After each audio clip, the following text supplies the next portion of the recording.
ঈদে মুক্তি পাওয়া সিনেমা মাসুদ রানার মাধ্যমে নির্মাতা হিসেবে ফের আলোচনায় এলেন সৈকত নাসির। দর্শক, এই মুহূর্তে আনন্দযোগের সঙ্গে যুক্ত হচ্ছেন তিনি।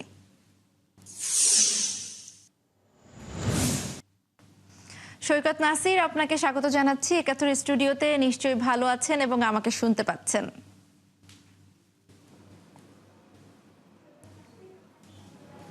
আপনাকে ধন্যবাদ ধোলা। হ্যাঁ, আমি আপনাকে শুনতে পাচ্ছি। আচ্ছা, আমরা বলছিলাম যে মাসুদ রানা হচ্ছে আমাদের অনেক প্রতীক্ষিত একটা সিনেমা। অনেকদিন আমরা ওয়েট করেছি এই সিনেমার জন্য। তো অবশেষে এই ঈদে সেটি মুক্তি পেয়েছে এবং এখন আসলে কেমন সাড়া পাচ্ছেন, এবং আমরা দেখেছি দর্শকদের উচ্ছ্বাস আমরা দেখেছি, কিন্তু একজন নির্মাতার কাছ থেকে আসলে তার অনুভূতির জায়গাটা জানতে চাই।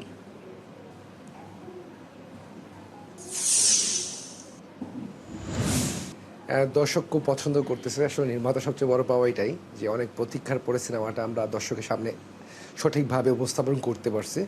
এটা আসলে অনেক বড় পাওয়া এবং দর্শক আমাদেরকে এই কাজটাকে ভালোভাবে নিচ্ছে, এটাও আসলে চমৎকার লাগতেছে নিজের কাছে। এবং এটাতে একটা জিনিস হচ্ছে যে আমার দায়বদ্ধতা বাড়তেছে, মনে হচ্ছে যে ইনশাল্লাহ বেস্ট নেক্সট ওয়ান আরও বেস্ট হতে হবে।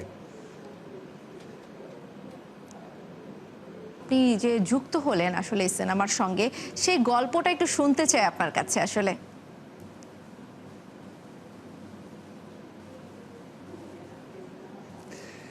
আমি আসলে জাজ মাল্টিমিডিয়ার সাথে কাজ করি পর্যন্ত, অনেকগুলো সিনেমা করেছি ওদের সাথে। তো তারা যখন আমাকে এই সিনেমার জন্য তারাই নিজেরাই আমাকে অফার করেন এবং চ্যানেল আই থেকে অফার করা হয় যে এই সিনেমাটা করার জন্য আমাকে।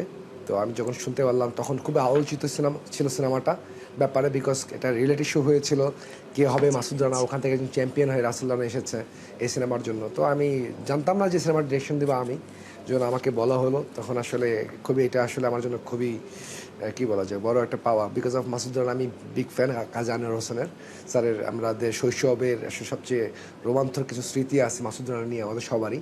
তো এইভাবে জড়িত হওয়া অ্যাকচুয়ালি আজিজ ভাই এবং চ্যানেল আই থেকে আমাকে ফোন করা হয়েছিল ফর দিস প্রজেক্ট। সৈকত নাসির, একটু আপনার কাছে চ্যালেঞ্জের গল্পটা জানতে চাই। যেহেতু মাসুদ রানা আসলে আমাদের সবার ইমাজিনেশনে আছে একজন মাসুদ রানা, তো তাকে আসলে পর্দায় ফুটিয়ে তোলাটা আসলে কতটা চ্যালেঞ্জের ছিল?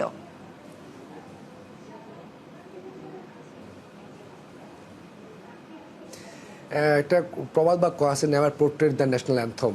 হ্যাঁ, জাতীয় সঙ্গীত কখনো পোর্ট্রেট করতে নাই। তো কাজী আনোয়ার হোসেন স্যারের যে আমাদের অমর সৃষ্টি একটা মাসুদ রানা, তার 470টা বই। তো প্রত্যেকটা মানে এইটাকে পোর্ট্রেট করার জন্য তার বিভিন্ন অডিয়েন্স যখন বই পড়ে তখন তাদের নিজস্ব একটা ভিজুয়াল তৈরি হয়। তো সেইখান থেকে এরা ছেলেকে তাদের কাছে স্পষ্টভাবে ক্লিয়ার করে দেওয়া এই হচ্ছে মাসুদ রানা, এটা সত্যি একটা চ্যালেঞ্জ, অনেক চ্যালেঞ্জিং একটা জব ছিল। তার উপরে কাজী আনোয়ার হোসেনের কোনো পার্ট মানে বইয়ের একদম হুবহুব কোনো গল্প থেকে সিনেমাটা নেওয়া হয় নাই। এটা হচ্ছে মাসুদ রানা কীভাবে আর্মি মেজর থেকে একজন বিসিআইতে জয়েন করলেন, এই যে প্রারম্ভিক স্টার্টটা, এই স্টার্টটা নিয়ে সিনেমাটা। তো সেক্ষেত্রে একটুটা রিলিফ ছিল, আমার ফ্রিডম ছিল, আর একদম কোন ট্যাক্স বই আমাকে ফলো করতে হয় নাই। সো যেটা হচ্ছে যে চাপ তো থাকেই। আমি বললাম তো, বিভিন্ন মানুষের মনে বিভিন্ন রকম মাসুদ রানার প্রেজেন্টেশন থাকে, বিভিন্ন রকম থাকে, বিভিন্ন রকম ছবি থাকে। তো সেখানে পোর্ট্রেট করা অবশ্যই চ্যালেঞ্জ। আমি আমার চেষ্টা করেছি, আমি যে ভিজুয়াল দেখেছি সেই ভিজুয়ালটাকে পোর্ট্রেট করার চেষ্টা করেছি। আচ্ছা, রাসেল রানাকে আসলে মাসুদ রানায় রূপান্তর করার গল্পটা একটু জানতে চাই, যে তার সঙ্গে আসলে এই প্রস্তুতির সময়টা আসলে কেমন ছিল, সেই সময়কার গল্পগুলো আপনার কাছে শুনতে চাই।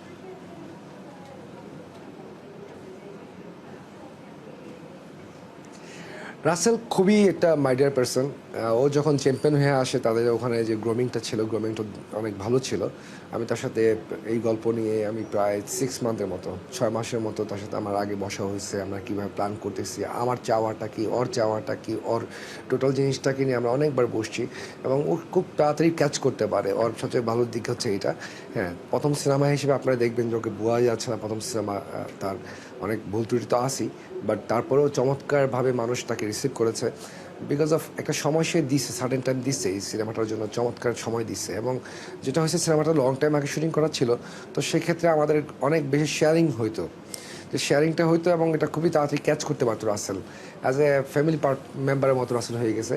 তো সেক্ষেত্রে যেটা হয়েছে যে রাসেলের সাথে আমার কমিউনিকেশনটা খুবই ভালোভাবে ম্যাচ করছে এবং আমি যেটা চাইতাম খুব শর্ট টাইমেই সে খুব রিসিভ করতে পারছে।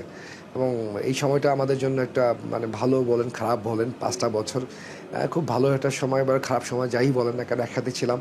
এবং he is a very minded person এবং আমার মনে হয় he is a future of the film industry ইনশাল্লাহ। মাসুদ রানাই তো আপনার সঙ্গে একাধিক নায়িকাও কাজ করেছেন, তাদের আসলে গল্পটা একটু শুনতে চাই, তারা কিভাবে আপনার সঙ্গে যুক্ত হলো এবং কাজের অভিজ্ঞতা প্রত্যেকের সঙ্গে কেমন ছিল?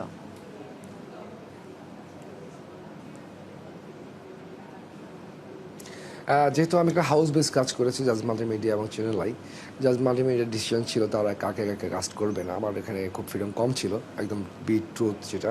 আর পূজাচেরি ছিল যে সোহানা ক্যারেক্টার করেছে Puja Cherry, she is too good, she always too good. তার সাথে কাজ করা একটা অলওয়েজ এটা কি বলে এটা এক ধরনের হ্যাপিনেস, কারণ বিকজ অফ পূজাকে আমরা ছোটোবেলা থেকে চিনি। তো সেক্ষেত্রে পূজা একদম খুবই পপুলার একজন আর্টিস্ট এবং she done very good job. আর এখানে সাইদা হক তিথি ছিলেন, এখানে জেবা জান্নাত ছিলেন, তিন্নি ছিলেন, আর অবন্তিকা সে একটা আইটেম সং করেছে এখানে। তো সব কিছু মিলে সবাই কাস্টিংগুলোই আসলে ম্যাক্সিমাম একমাত্র পূজা ছাড়া বাকি কাস্টিংগুলো সম্পূর্ণ জাজ মাল্টিমিডিয়া দেখা হয়েছে। সো আমার খুব বেশি ঝামেলা পোহাইতে হয় নাই, একমাত্র পূজাকে আসলে আমার সাথে কমিউনিকেশনটা বেশি হয়েছে। সৈকত নাসির, একটু জানতে চাই যে মাসুদ রানা তো ব্যাপকভাবে প্রশংসিত হয়েছে এবং সমাদৃত হয়েছে, আপনার এখন আসলে নতুন কোনো কাজ হাতে আছে কিনা, আর কোনো কাজ শুরু করেছেন কিনা, সেই গল্পটা একটু শুনতে চাই।